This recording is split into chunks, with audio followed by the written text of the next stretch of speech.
有緣人，若您刷到這條影片時，請勿錯過，此乃天意之賜，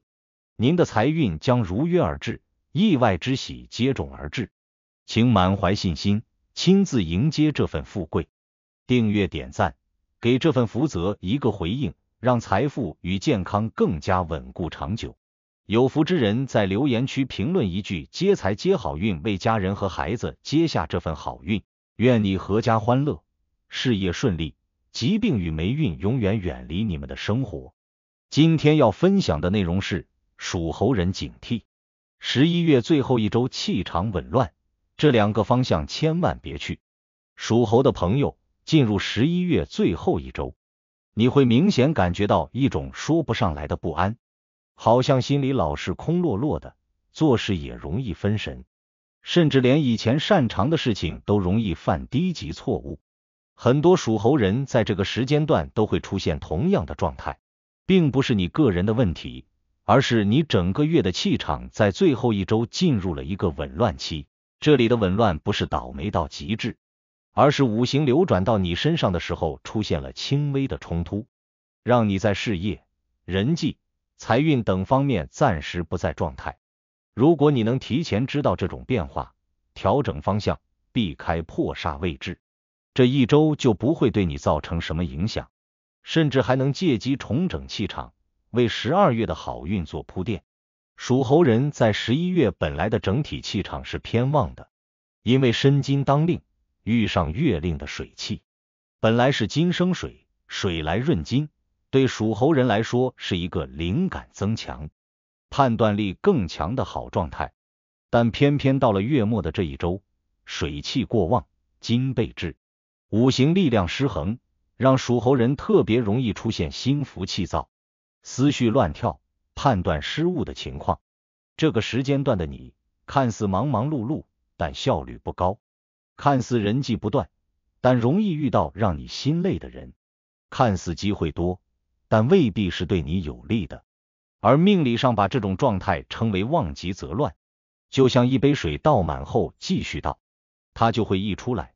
而溢出來的部分就是你最近的紊亂來源。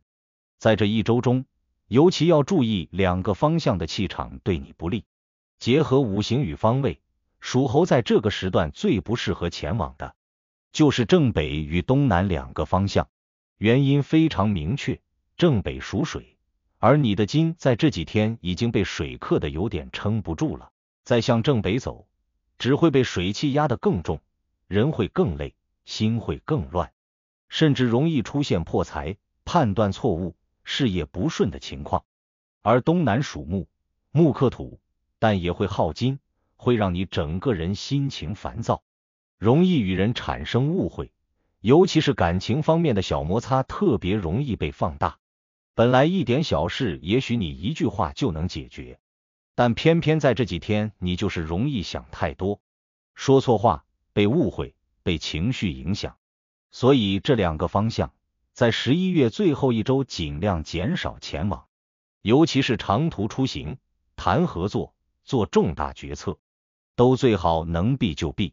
屬猴人這段時間容易遇到的氣場紊亂，不只是外在，而是心理最明顯。比如說，你可能會突然變得敏感，對別人一句話想得特別多，別人多看你一眼，你都以為有什麼問題。本來做事很果斷的你，也會突然猶豫東，猶豫西。還有一種特別典型的表現，就是心裡總有點小煩躁，想發火，但又不知道火從哪來，或者是睡眠變差，明明很累，卻一直翻來覆去睡不好。所有這些狀態都不是你的性格本質，而是那幾天的五行氣場影響。命理上有句話說，金弱則心亂，這正好對應屬猴人在月末幾天的表現。而正因為氣場紊亂，你在財運上要更加謹慎。年底是很多屬猴人忙着衝業績、追求突破的時間段，但可惜月末這一周不是適合衝刺的時機，偏財不穩，易有意外小破財，比如理財判斷失誤、衝動消費、借人錢拿不回、圖方便選擇了錯誤方案等等。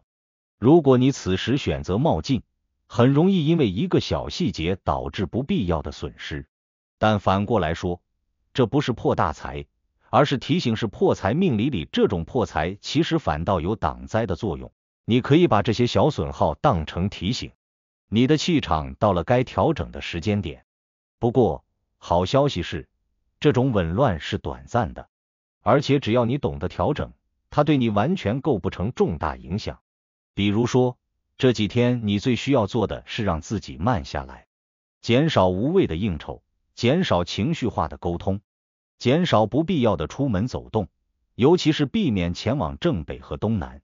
與此同時，可以多往西方或西北方向走走，這兩個方向对屬猴人來說本月能補氣場，穩心神，讓你不至於被水氣壓得喘不過氣。在家裡，你也可以適當提升金氣，比如佩戴金屬材質的小飾品，在辦公桌上放一個小金物件，都有利於增強你的五行金氣場，讓你這幾天狀態更穩定，心態更平和。事業方面，最後一周不適合做重大決策，更適合整理、復盤、補漏，而不是衝刺。你可能會發現自己很多計劃的推進都變慢，這其實不是壞事，而是提醒你趕時間不如穩心態。有些屬猴人這幾天特別容易心急，為了一時的進度做出錯誤判斷，結果後面還要花更多時間補救。所以這幾天穩比快重要，你只要不亂來，這種短暫氣場混亂就不會造成實質問題。在人際方面，同樣建議你保持溫和，少爭論，不要因為一时情緒說重話，尤其是與伴侶、同事、合作夥伴之間，你這幾天講話比較直接，甚至有點衝，會讓別人誤會你情緒不好或不尊重人。其實你自己也不是有意的，只是能量混亂影響了你的表達。所以建議你这幾天凡事都慢半拍，說話前多停3秒，問題就能減少一半。你會發現，只要你稍微注意一點，這段紊亂期反而能讓你看清一些人，看清一些關係裡真正需要調整的部分。健康方面，你最要注意的是睡眠和心火，因為水氣旺衝金，你的心火被壓着上不來，容易出現精力不足、疲勞、睡不踏實、心情低落等狀況。有些屬猴的人這幾天甚至會突然胃口變差，喉嚨不舒服，容易發脾氣，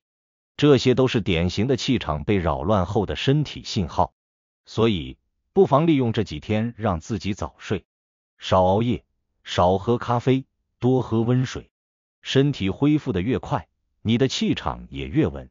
整體來看，屬猴人在11月最後一周雖然會經歷短暫的混亂期，但完全不是壞事，這是一種提醒式混亂，目的是讓你放慢腳步，調整能量，沉澱自己，為12月旺盛的運勢做準備。只要你能避開正北與東南兩個方向，減少不必要的應酬，不去做重大決策，讓自己保持平穩，這幾天就會安然度過。而且你越穩，12月的好運越強。命理講究的是順勢而為，而屬猴人在年末的好運勢是跑不掉的，只不過氣場在月末有一點調整期，你只要懂得避開不利方向，保持心定，反而會更快迎來狀態的回升。所以屬猴人別焦慮，也別擔心，11月的最後一周只是高能之前的小混亂，你只要穩住心，避開方向，按住情緒，1個星期之後，你會發現一切都開始順起來，甚至比之前更順。